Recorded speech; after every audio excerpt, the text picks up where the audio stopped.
My name is Michaela Greiler. One of the topics that I'm super passionate about is developer experience. I'm independent researcher. I'm coaching engineering teams to accelerate, to overcome obstacles. I did a lot of work around code reviews. I've been working on developer experience, really understanding what it is. And it's a shift away from productivity to a different way of measuring team performance, even thinking about creativity and innovation.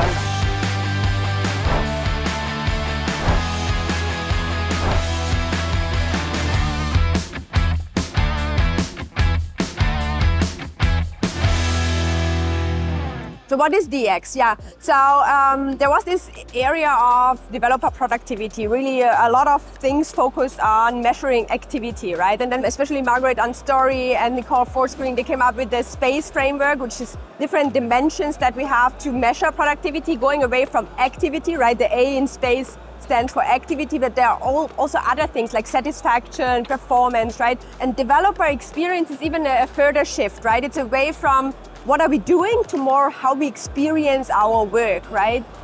So experience would be how we feel about, how we think about, and how we value our work, right? And that would be is influenced by our tools that we have, it's influenced by the processes that we have, but it's also influenced by our collaborations with others, right? It's influenced by our product management, like how clear are our requirements, how much time do I have to actually work reasonably with deadlines, right? Or how much focus time do I have? How much deep work can I do, right? It has also to do with tech debt, right? With our code understanding, do we have tests in place and so on. And so in this research, we really wanted to understand what is developer experience, because I think people had a very limited view on that, mostly around developer experience is everything that has to do with your IDE, right? Or with the tooling. And so we did a grounded theory study to really understand the factors that influence developer experience, and there are 26 factors that emerged from that grounded theory study. And later on, we correlated the X factors, right, those experiences that people or teams have with outcomes that people strive for, right? Let's say creativity, innovation, right? So that we know, does it even matter, right? Does it matter to invest in the experience of developers? Does it matter to overcome obstacles that you feel in your day-to-day processes, in your workflows, right? And the outcome was very clear, right? It does matter, right? Really good feedback loops, really good reduced cognitive load, right? All of that reduces tech debt, it increases innovation really by a lot. We see also a better retention, right? So people want to keep, obviously, the people working for them. So yeah, I'm really excited about it because it directly shows, right, that we have to care about developer experience. And there's actually open access papers if you want to see our research. So you can actually go print it out and put it on someone's table and say, listen, I really have to work on our test suite that it's faster, or our delivery pipeline, right? Or on our way that we are, writing down the user stories or things like that, right? Yeah, so if you want to improve developer experience in your team, right, the first thing is start talking about it, right? So you have to gather information to know how are we doing right now, how is our developer experience, right? And you can do that via human generated information, more or less, right? So it's very, very informal. You could have like team chats, you could have a meeting around it, right? But you can also get into the more formal way of gathering information. That would be, for example, surveys are a really excellent tool for that.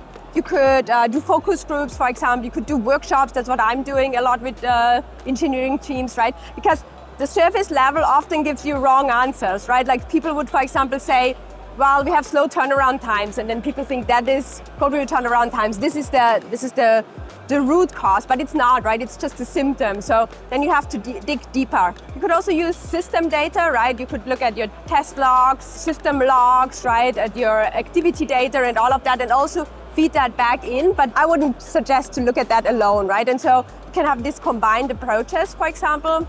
There's actually a nice tool out there. It's called GetDX. Which is based on the research that I'm doing. The CEO is actually Avi Noder, and I would urge you to check that out because it's a very cool tool.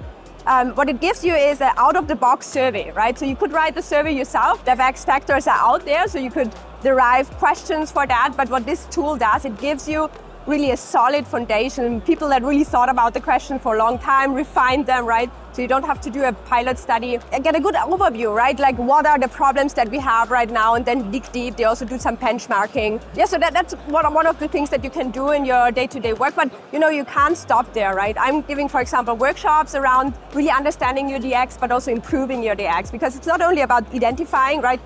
We have this methodology of a 3-step loop, right? So identify the problems that you have, then you plan the solutions, right? And then you do the activity, right? And it's going in circles, you're learning over time. And for all of that, you have to use techniques to really dig down, right? So the identifying part is, as I said, you could use surveys, you can combine them with data from your systems, you could do really observations even with your team, right?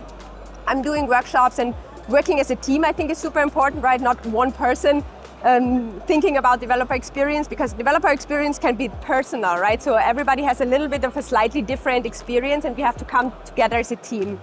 And then you have to identify the solutions, right? Really understand, what are the solutions, what is feasible, do some risk analysis here, and then implement them, right? And iteratively, continuously improve on that. Right? There are a lot of pitfalls when you do this improvement process. We try to keep the process simple because the steps themselves are not easy, right? So one of the pitfalls is identifying the wrong problem, right? Very, very common, or not digging deep down enough, right? And just looking at the surface area and thinking this is the problem, whereby it actually just, shadows something else. It's just a symptom.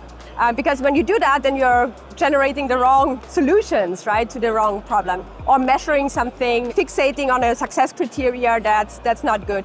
I can give again this example of turnaround times, right? A lot of teams struggle with turnaround times, but the beneath problem of slow turnaround times for code reviews can be different for teams, right? Sometimes it's because there are not enough experts, right? Sometimes it's because the experts have a very high workload, right? It could be that always the same people are selected, right? So you really have to understand what's going on here, right? And to really come together as a team, do some maybe card sorting, or using some different techniques to really dig down what's going on here.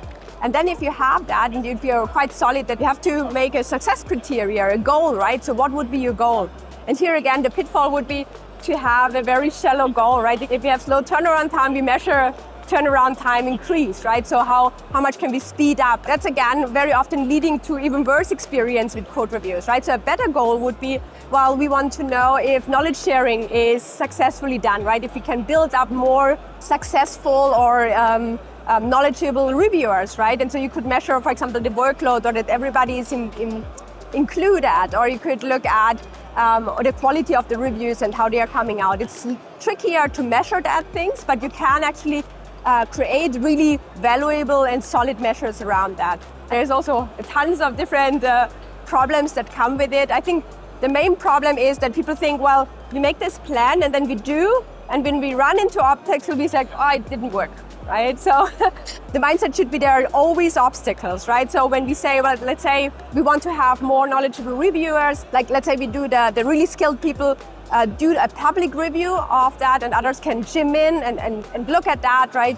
And then we say, well, let's do that on a Friday afternoon. And then we do it a couple of times and not a lot of people showing up, right? And you could say, well, this doesn't work, but well, probably Friday afternoon wasn't the best time, right? So we have to think about what's wrong here, right? Or we are telling one of the person that have tremendous ideas and knowledge about this code base, but they're just doing the review and not talking, right? So it's super boring. Nobody's going to be there, right? So this doesn't mean that the knowledge sharing is not working. Well, it's not working in this instance. So we have to think about, so now we're having these obstacles in the do cycle. How do we get around that, right? What are other means that we could actually help the person share their knowledge, right? Low prioritization, right? If people think this is important, but they don't get the priority for that. And here measurements again are really good, right? And you could see this is the impact that we have, that this problem has on our delivery performance, on our productivity, right? On our output, on our creativity. There are a bunch of other things, but I would actually urge everybody to look at the paper, right? And read up on that. And yeah, a lot of people actually ask me when is the right time to have a developer experience team or think about developer experience, right? My opinion is that there can't be a time too early, right? There is only time too late. So even if you are one person, you can think about your developer experience, right? How productive does this environment make me work, right? How many obstacles do I face? Do I need a better test suite, right? What brings me, and I call actually developer experience, I call being able to do your best work joyfully, right? And how far am I away from that, and what obstacles do you have, right? So you can do that as a one-person show, and you can do that in a small team. Obviously, you don't need a developer experience team at that point, right? Because it's easy to make changes in a small, dynamic company. If you get larger, you have that built up into your DNA, into your culture, right? I think this is so important. And if you're already a large corporation, right, then it probably takes a little bit longer if it's not in your DNA, right? But don't give up, right? Go and connect people, talk with others around it, right? Talk about your developer experience and look, how is that for others, right? Where are our obstacles and how can we solve them together? So the main takeaway, I think, is really to not stay alone with your problems. So if you want to improve developer experience, what you have to do is you gather your whole team. You don't do it alone. And then you really make measurements around what are our problems and what's the impact of our problems. Then you do your activities, and again, you can show what's the impact of the actions that you took, right? So these measurements are really, really important. And with all that, you can improve your developer experience and you get all the nice outcomes like productivity, better performance, less tech debt, innovation, right? You name it. Like there's really a lot of research out there nowadays that you can show and the tangible effects that you have here with your improvement efforts, yeah.